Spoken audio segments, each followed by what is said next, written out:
Oke, Assalamualaikum warahmatullahi wabarakatuh. Selamat malam anak-anak.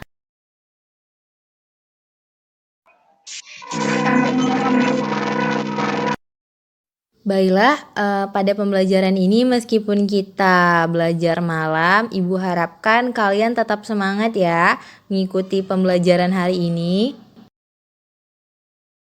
Baiklah, sekarang Ibu akan melakukan present atau absensi kehadiran kalian. Kalau kalian ada atau hadir di dalam sini, silakan bersuara ya. Oke, Ibu mulai ya. Ihwan. Hadir, Bu. Oke, bagus. Selanjutnya Rohani Tampu Bolon. Hadir, Ibu. Oke. Oke, hadir ya. Selanjutnya Ella Maharani Chandra ada? Hadir. Oke, selanjutnya Veronica Sitompul ada? Hadir, Baik, Bu. selanjutnya Ria Anjani ada? Sepertinya Ria terkendala jaringan ya. Baiklah, absen selanjutnya Shizuka.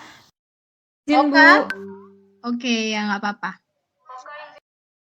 Baik, sepertinya yang masuk pada hari ini sedikit sekali ya.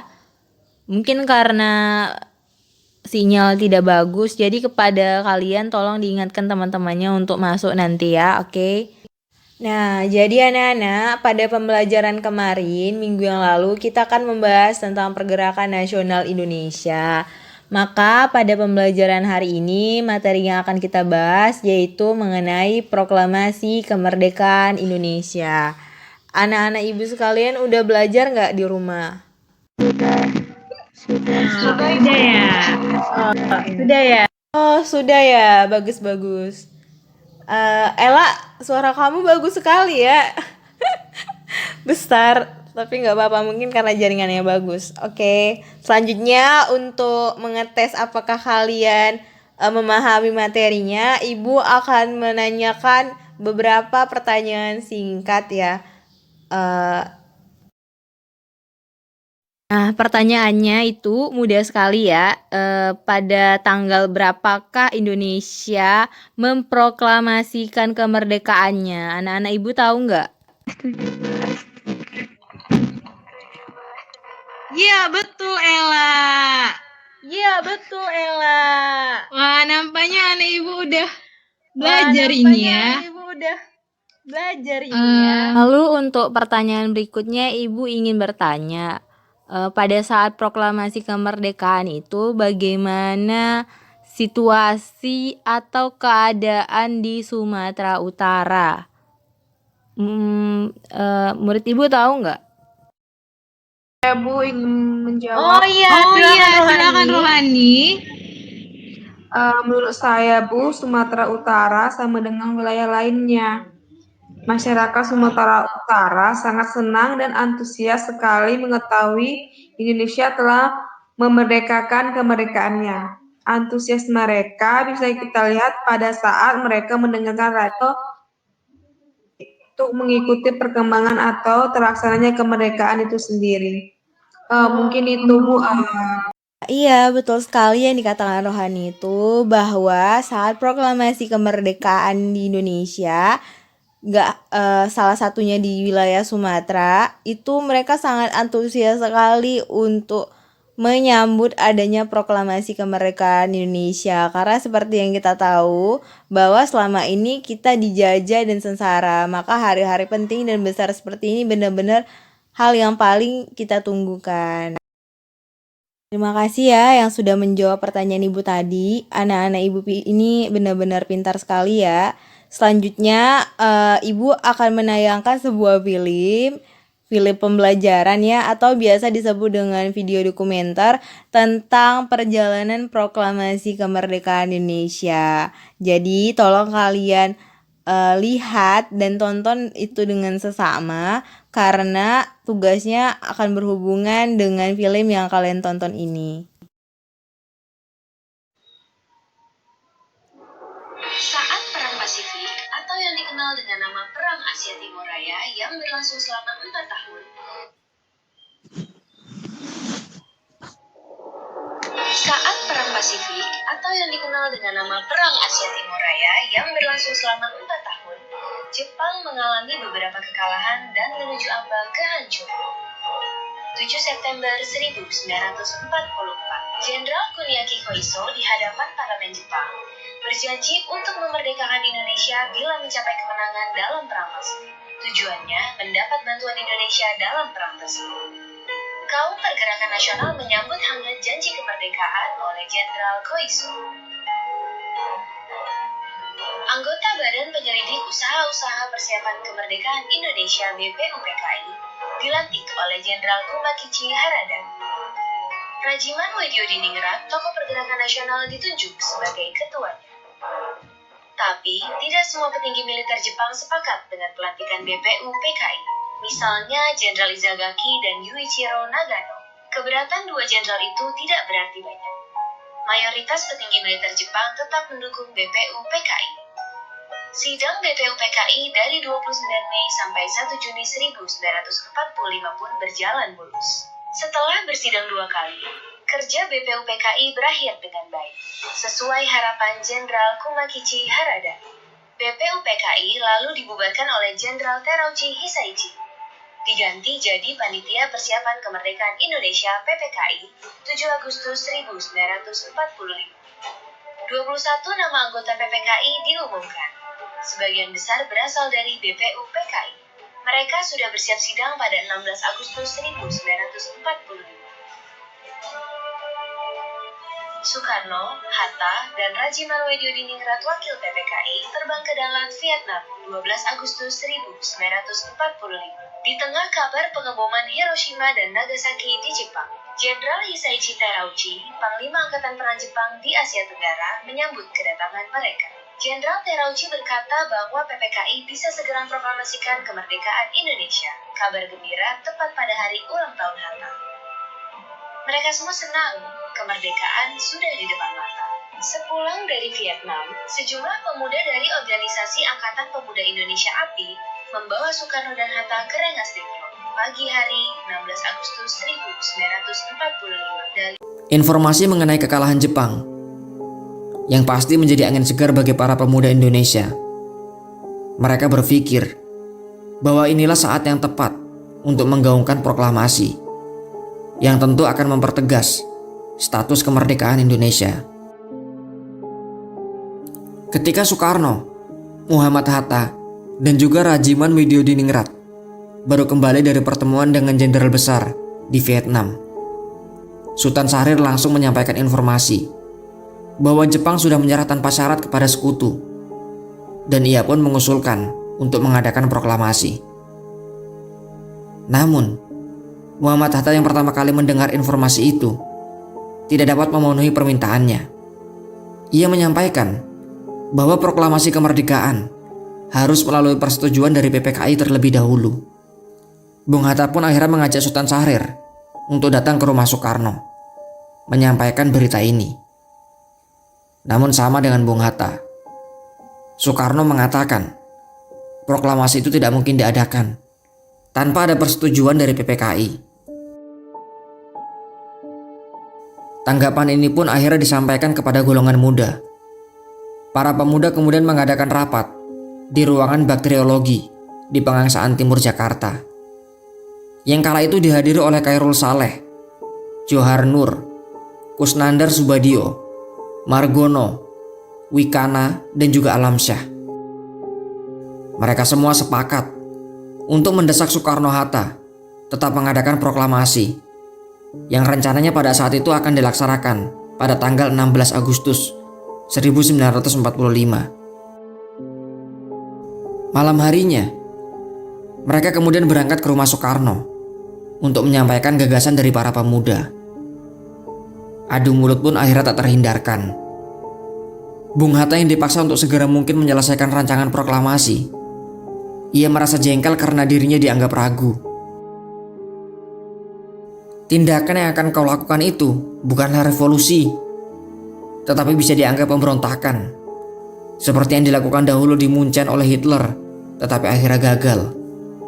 Timpal Hatta, sebagaimana ditulis dalam buku Untuk Negeriku, sebuah autobiografi.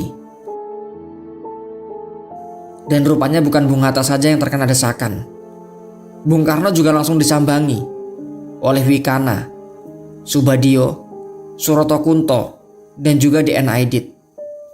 Terjadi pula perdebatan yang sangat sengit dan juga sangat tegang. Wikana dan para pemuda bahkan ingin agar Bung Karno mengobarkan semangat revolusi malam itu juga. Karena masa sudah siap. Bahkan bantuan dari PETA dan juga dari Heiho sudah siap menunggu komando. Kalaupun memang harus terjadi kontak senjata, mereka semua sudah siap. Bahkan karena adu argumen yang semakin memanas, Wikana sempat mengancam akan terjadi pertumpahan darah. Bung Karno yang mendengarnya kemudian berdiri dan langsung membuka lehernya. "Ini leherku, seretlah aku ke pojok sana, dan sudah hilang nyawaku malam ini juga. Jangan menunggu sampai besok," bentak Bung Karno kepada Wikana. Wikana yang ciut akhirnya menjawab, "Maksud kami bukan membunuh Bung, melainkan kami mau memperingatkan," katanya. Malam itu, tidak ada keputusan yang dihasilkan. Para pemuda kemudian pulang dengan hati kecewa. Sedangkan Bung Karno dan Bung Hatta, mereka tidak ingin gegabah dan terburu-buru. Mereka justru khawatir jika seandainya proklamasi itu gagal seperti yang terjadi di Munchen, maka kesempatan kedua akan jauh lebih sulit. Belum lagi kabar mengenai kekalahan Jepang sebenarnya belum dikonfirmasi secara resmi. Sepulang para pemuda dari rumah Soekarno, mereka langsung menuju asrama Cikini 71 untuk kemudian menyampaikan hasilnya kepada para anggota lain. Dan ketika mereka masih dalam diskusi, saat itu juga mereka menerima telegram yang ternyata itu adalah pernyataan dari Kaisar Hirohito yang meminta damai kepada sekutu. Kabar ini akhirnya semakin membulatkan tekad mereka. Bagaimanapun caranya, momen ini harus dimanfaatkan untuk memproklamasikan kemerdekaan Republik Indonesia. Mereka pun akhirnya memutuskan untuk menculik Soekarno dan Hatta, yang tujuan mereka adalah agar jauh dari pengaruh Jepang. Pelaksana dari operasi ini diantaranya adalah Khairul Saleh, Soekarni, Wikana, Dr. Muwardi, Yusuf Kunto, Singgih, dan juga perwira dari PETA, yaitu Sucipto. Yang unik, penculikannya tidak seperti yang terjadi pada umumnya. Biasanya penculik akan memaksa atau bahkan menodongkan senjata. Namun kali ini, mereka membuat siasat yang berbeda. Mereka kemudian membagi kelompoknya menjadi dua. Satu kelompok kecil ditugaskan untuk membuat keributan, seolah akan terjadi penyerangan ke Jakarta. Sementara Wikana dan kawan-kawan, mereka datang ke rumah Soekarno-Hatta. Kemudian bersandiwara mengatakan bahwa ada gerakan besar dari kelompok pemuda yang akan menyerang dan melucuti Jepang. Wikana dan kawan-kawan meminta Soekarno-Hatta keluar kota karena dikhawatirkan Jepang akan menuduh Bung Karno yang menggerakkan seluruh massa. Dan dikhawatirkan lagi akan terjadi penyergapan oleh Jepang setelah keributan ini. Kali ini, Soekarno dan Hatta percaya dengan omongan Wikana. Dan akhirnya di subuh hari, pada tanggal 16 Agustus, mereka pun berangkat ke Rengas Dengklok. Rengas Dengklok sendiri adalah desa di Kecamatan Rengas Dengklok, Kabupaten Karawang, yaitu sekitar 60 km sebelah timur Jakarta. Lokasi ini dipilih karena letaknya yang strategis, dekat dengan salah satu markas dari PETA. Di sisi lain, Ahmad Subarjo yang akan mengadakan rapat PPKI dengan Soekarno-Hatta. Ia kebingungan karena mereka tidak ada di tempat, dan ia sangat yakin bahwa menghilangnya mereka berdua ada hubungannya dengan perdebatan alot kemarin malam. Subarjo lantas mencari Wikana, yang ia percaya merupakan dalang di balik semua ini. Dan sementara mencoba menghubungi Wikana, Subarjo pagi itu juga mendengar kabar mengenai menyerahnya Jepang terhadap sekutu. Subarjo yang kemudian bisa bertemu dengan Wikana kemudian mendesaknya untuk mengatakan di mana lokasi persembunyian dari Soekarno-Hatta. Tetapi kala itu Wikana menolak. Soebardjo menjelaskan bahwa mereka berdua sangat diperlukan di Jakarta untuk diplomasi dengan Jepang. Tindakan para pemuda akan sangat berisiko karena mereka sudah diberi ultimatum oleh sekutu agar tidak melakukan perubahan politik. Dari hal tersebutlah, akhirnya Wicana bersedia mengatakan di mana lokasi dari Soekarno-Hatta. Semuanya akhirnya menjadi jelas ketika Soebardjo datang ke Rengas Dengklok pada sore harinya. Dikatakan bahwa Jakarta aman-aman saja dan Jepang memang benar sudah minta damai kepada sekutu. Menurut Adam Malik, yang saat itu merupakan salah satu pemuda di kelompok Soekarni, inilah titik balik melunaknya Soekarno-Hatta. Dengan pertimbangan itu, Dwi Tunggal berjanji akan segera merealisasikan proklamasi. Mereka pun akhirnya membuat keputusan yang dinamakan dengan Persetujuan Rengas Dengklok. Soekarno-Hatta berjanji akan turut dan bersedia menandatangani proklamasi, tetapi syaratnya harus ditandatangani di Jakarta. Maka selekasnya, mereka pun kembali ke Jakarta. Malam itu, setelah melewati Nego Alot dengan otoritas Jepang, sebuah rapat persiapan proklamasi pun akhirnya digelar di rumah Laksamana Maida. Proklamasi kemerdekaan harus melalui rapat PPKI. Pemuda akhirnya memulangkan mereka ke Jakarta sore harinya. Sepulang dari Rengas Dengklok, Soekarno dan Hatta hendak bersidang dengan PPKI di Hotel Das Indies, Jakarta. Tapi Jepang melarangnya. Perubahan situasi mengarahkan rapat persiapan kemerdekaan ke rumah Laksamana Maeda, perwira Angkatan Laut Jepang. Di tempat inilah dalam sebuah ruangan, Soekarno, Hatta, dan Ahmad Soebardjo merumuskan naskah proklamasi kemerdekaan tanpa gangguan dari Jepang. Soekarno lalu membacakannya ke anggota PPKI dan pemuda di serambi rumah. Naskah yang singkat, tapi semua sepakat dengan isinya. Kemerdekaan bukan lagi impian. Hari bersejarah itu tiba. Soekarno membacakan naskah proklamasi kemerdekaan Indonesia ke banyak orang di rumahnya, di Jalan Pegangsaan Timur nomor 56 Jakarta. Tokoh-tokoh pergerakan nasional dan rakyat biasa membaur, mendengarkan pembacaan itu dengan heran. Setelah itu, bendera merah putih jahitan Fatmawati istri Soekarno dinaikkan perlahan, diiringi lagu Indonesia Raya. Penghormatan pun diberikan. 17 Agustus 1945, Indonesia akhirnya merdeka. Ini bukanlah pemberian, melainkan hasil perjuangan dari seluruh rakyat Indonesia. Proklamasi kemerdekaan mengantar bangsa Indonesia bergelut dengan cerita baru. Jepang memang telah terjungkir, tapi pengaruhnya belum berakhir. Ini dialami oleh fotografer Mendur bersaudara dalam merekam dan menyebar proklamasi. Jepang menghancurkan kamera Alex Mendur, sang kakak. Karena itu, Franz, sang adik, mengubur negatif fotonya di halaman kantor Surat Kabar Asia Raya demi selamatkan bukti-bukti proklamasi. Di tempat lain, pewarta berhasil mengabarkan proklamasi lewat media cetak, juga melalui siaran radio dengan menggunakan beragam bahasa daerah. Di desa-desa, pemuda Republik berperan meneruskan kabar proklamasi. Mereka berkeliling dan berteriak, "Jepang menyerah, Indonesia merdeka."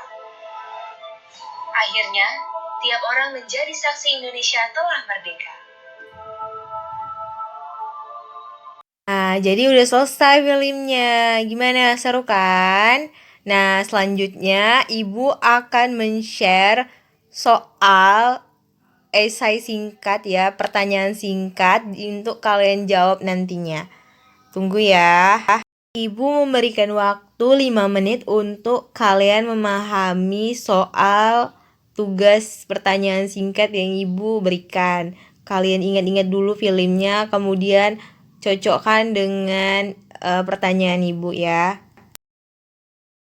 Jadi itu soalnya ada 15 dan Ibu bagi itu kayak 5-5 gitu. Nah, pada pertanyaan pertama itu menanyakan siapa nama tokoh yang memproklamasikan kemerdekaan Indonesia. 2, di mana para pemuda berkumpul saat menyambut proklamasi kemerdekaan. 3, di rumah siapa dirumuskan proklamasi. 4, siapa yang memaksa atau mendesak Soekarno untuk segera memerdekakan. 5. Kenapa kita harus tergesa mendesak kemerdekaan? 6. Apa nama organisasi yang bertugas mempersiapkan kemerdekaan? 7. Kapan BPUPKI dibentuk? 8. Berapa kali BPUPKI melakukan sidang? 9. Siapa nama Kekaisaran Jepang yang pertama kali mengumumkan penyerahan Jepang kepada sekutu? 10. Siapakah nama pemuda yang pertama kali mendengar berita kekalahan Jepang? 11. Tindakan pertama yang dilakukan pemuda Indonesia setelah mendengar berita kekalahan Jepang adalah 12. Apa yang melatar belakangi golongan muda melakukan rapat Bappervo di Jalan Cikini nomor 71 Jakarta. Kemudian pertanyaan ke-13, apa penyebab terjadinya Rengas Dengklok? Pertanyaan 14, apa peran tokoh Syayuti Melik dalam video tersebut? Dan pertanyaan terakhir, pertanyaan 15, siapa yang hadir dalam pembacaan teks proklamasi? Itu aja tugasnya yang akan Ibu berikan. Jadi kalian pahami, kalian lihat-lihat dulu, dan kalau kalian bisa menjawabnya secara langsung ini sekarang, ya boleh, Ibu persilakan. Apakah ada yang mau menjawab? Baiklah, untuk pertanyaan pertama, siapa nama tokoh yang memproklamasikan kemerdekaan Indonesia? Ayo yang bisa jawab, bilang apa jawabannya ya, Nak? Saya tahu, Bu. Siapa? Insinyur Soekarno, Bu. Iya, betul. Selanjutnya untuk pertanyaan kedua ya, Nak. Tunggu. Ibu juga terkendala di mana para pemuda ibu kota itu ada bergabung dalam Komite Fan Aksi yang menyambut proklamasi kemerdekaan pada tanggal 19 September 1945. Sebutkan di mana tempat para pemuda itu berkumpul dan bergabung. Ada yang tahu nggak?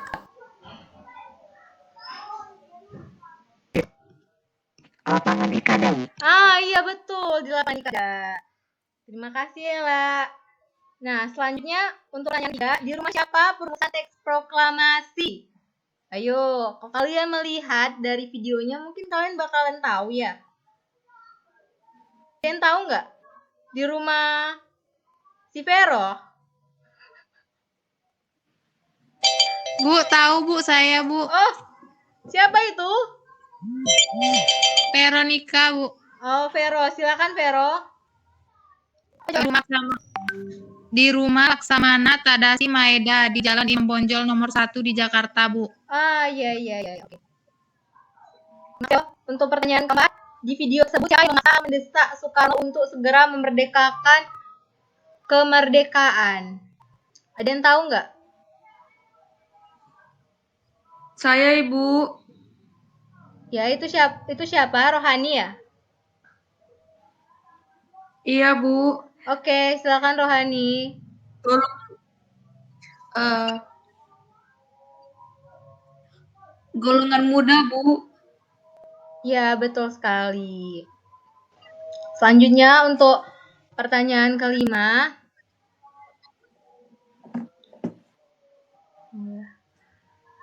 Ibu ingin bertanya lagi, lalu kenapa kita harus tergesa-gesa memerdekakan kemerdekaan saat itu gitu?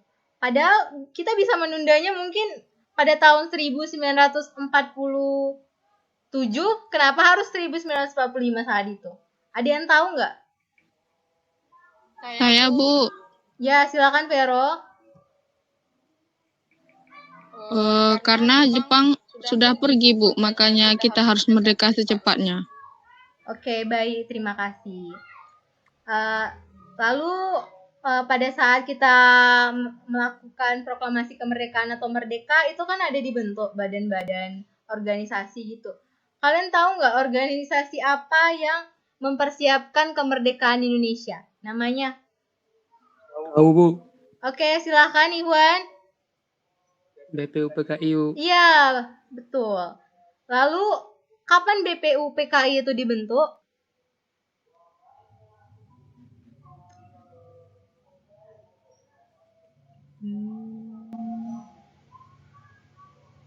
Apakah Ana Ibu tahu? Apa? tanggal 29 April 1905, Bu. Ya, terima kasih Nurul. Nanti pada saat di tadi kita refleksi soal mana yang benar dan yang salah. Jadi saat BPKI bentuk itu kan tidak langsung terbentuk suatu kesepakatan gitu. Jadi berapa kali BPUPKI ini melakukan sidang? Ada yang tahu nggak?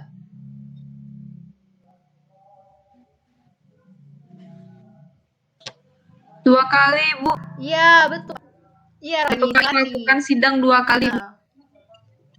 Lalu, siapa nama kekaisaran Jepang yang pernah mengumumkan penyerahan Jepang kepada sekutu? Karena mereka kan lagi tergesa-gesa karena negara lagi misalkan. Itu siapa nama kaisarnya? Ayo. Nggak tahu, Bu. Kaisar Hirohito, Bu. Iya. Lu kamu belajar ya? Sampai tahu Kaisar Hito gitu. Ibu kira kalian nggak bisa menjawab tadi. Iya, Bu.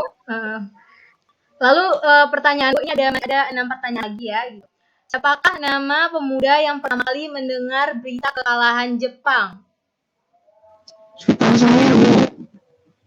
Iya, terima kasih ya. Ibu simpan jawabannya ya. Lalu pertanyaan 11, tindakan pertama yang dilakukan pemuda Indonesia setelah mendengar berita kekalahan Jepang adalah saat mereka mendengar berita kekalahan Jepang, apa yang kita lakukan pada saat itu? Itu bermain tuh sama yang namanya kekaisaran Jepang. Karena mereka pergi kan, apa yang kita lakukan? Meminta kepada Bung Karno dan Bung Hatta untuk segera memproklamasikan kemerdekaan, Bu. Baik, terima kasih Nurul. Kamu rajin sekali ya. Lanjut, 4 pertanyaan lagi ya, ini tinggal. Pertanyaan kedua, apa yang membelakangi golongan muda melakukan reformasi di kini nomor 71 Jakarta? Kenapa?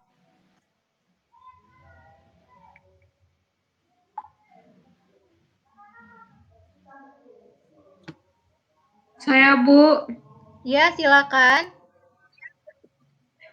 Karena golongan gagal mendesak Soekarno-Hatta melaksanakan kemerdekaan, Bu. Iya, terima kasih Rohani. Jadi jawabannya Ibu simpan ya. Pada pertanyaan nomor 13, apa penyebab terjadinya Rengas Dengklok? Ada yang tahu nggak? Sebenarnya penjelasan Rengas Dengklok ini dalam video itu sangat sedikit ya. Jadi Ibu hanya memperkirakan mungkin kalian ada belajar, karena Ibu rasa kalian ada belajar gitu. Apakah kalian tahu apa penyebab terjadi Rengas Dengklok? Hah? Siapa itu? Ihwan ya? Ya, silakan Ihwan. Bukan, Bu. Ella, Bu. Oh, Ella. Silakan Ella. Bu. Apa tadi pertanyaan, Bu? Penyebab terjadinya Rengas Dengklok. Nah, silakan jawab. Karena dan Bu Ewan. Bu, biar Nurul, Bu. Ya, silakan Nurul. Kenapa nggak jadi Karena Naila? karena adanya perbedaan golongan muda dan golongan tua, Bu. Iya. Bagus sekali jawaban kalian sini. Lalu untuk pertanyaan 14, apa peran tokoh Syayuti Melik dalam video tersebut? Nah, dari sekolah kalian kelas 10 kan belajar tentang ini kan? Siapa pengetik naskahnya? Siapa nama tokoh apa peran tokoh Syayuti Melik? Ada yang tahu nggak? Saya, Ibu. Rohani. Oh, bukan, Bu. Teman saya aja, Bu, yang jawab. Nggak apa-apa, Bu. Siapa itu? Silakan, Ananda. Silakan Rohani. Silakan Ananda, Ibu, Vero, Ibu. jangan malu-malu. Ibu tahu kamu itu tahu. Ibu dari kawan. Kenapa, Nak? Bu, Ya. pengetik naskah proklamasi, Bu. Iya. Terima kasih, Vero. Jawabannya Ibu simpan ya. Untuk pertanyaan ke-15, ini pertanyaan terakhir ya. Bagi yang tidak memberi jawaban, jangan harap nilai kalian Ibu selamatkan. Nggak ada ya, pilih-pilih karena kalian nggak aktif gitu. Jadi siapa yang hadir dalam pembacaan teks proklamasi? Nah, ini pertanyaan terakhir nih. Ada yang bisa jawab nggak? Oh iya, silakan Ma'ruf. Aduh, kalau kayak gini Ma'ruf ini nggak jelas. Maaf nih, Aduh, ya, maaf. Nanti kalau kamu masih menjawab, kamu kasih di kolom chat. Suaranya mana? Iya, nggak jelas suaranya. Aduh, Bu, tuh suaranya, Bu. Iya loh, ya, ibu nggak suaranya bagus gitu. Tapi nggak tahu kenapa ada sebagian suara itu. Mungkin dia merokok, Bu. Memang nggak gitu kan ya. Jadi dulu pertanyaan terakhir kan itu mau Ella, Dia melakukan udah jawaban ya. Oke. Jadi terima kasih.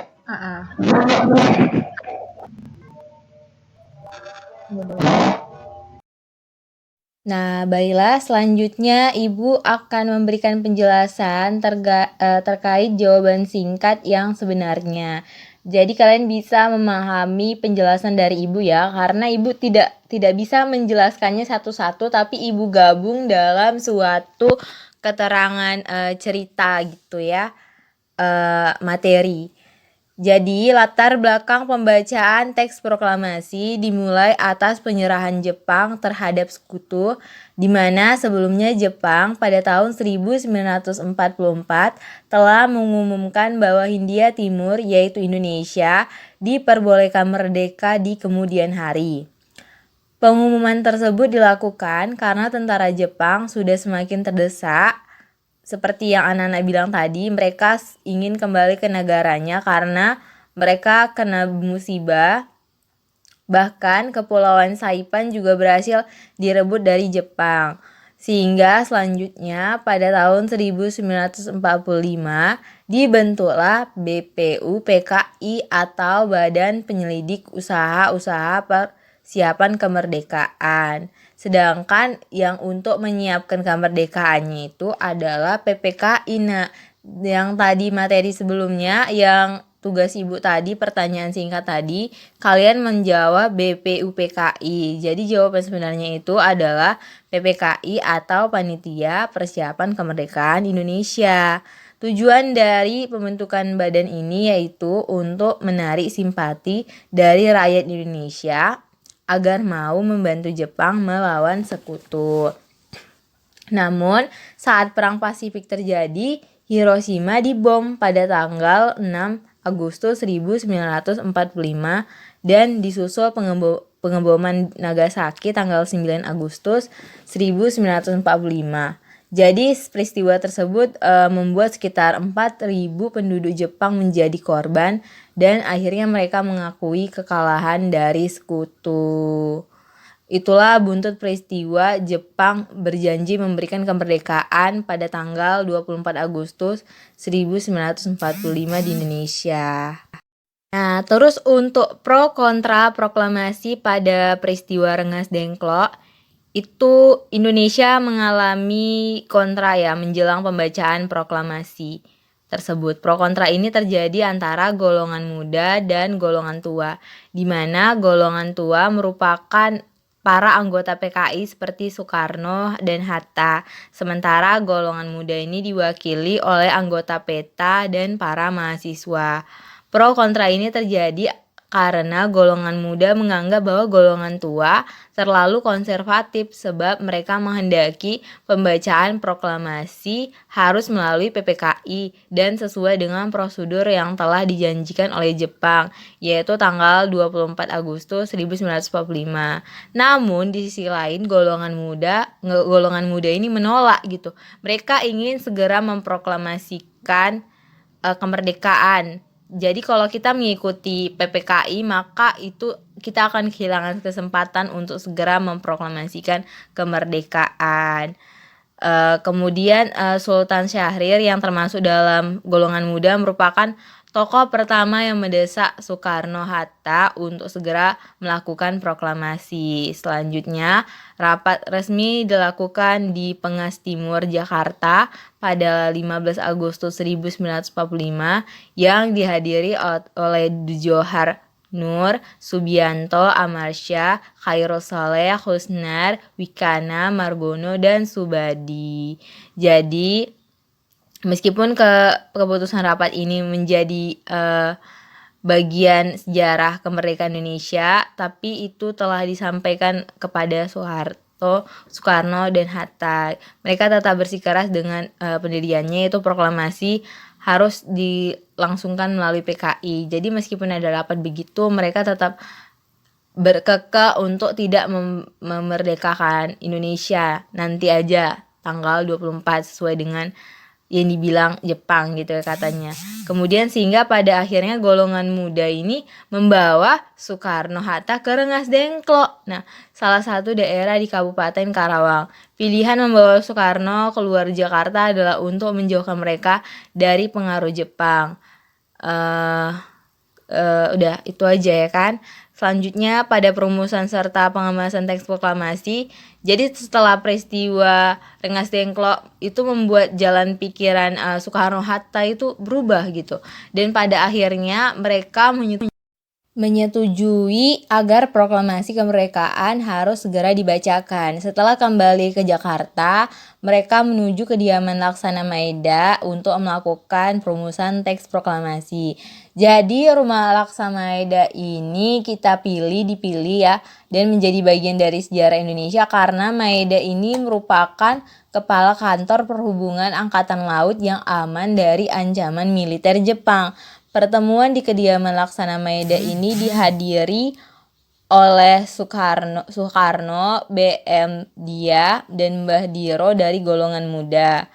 Pada akhirnya berdasarkan pembicaraan antara Soekarno dan Muhammad Hatta serta Ahmad Subarjo didapatlah suatu rumusan teks proklamasi yang langsung ditulis oleh Soekarno. Naskah tulisan tangan ini yang akan nantinya mengalami 3 perubahan setelah diketik oleh Sayuti Milik.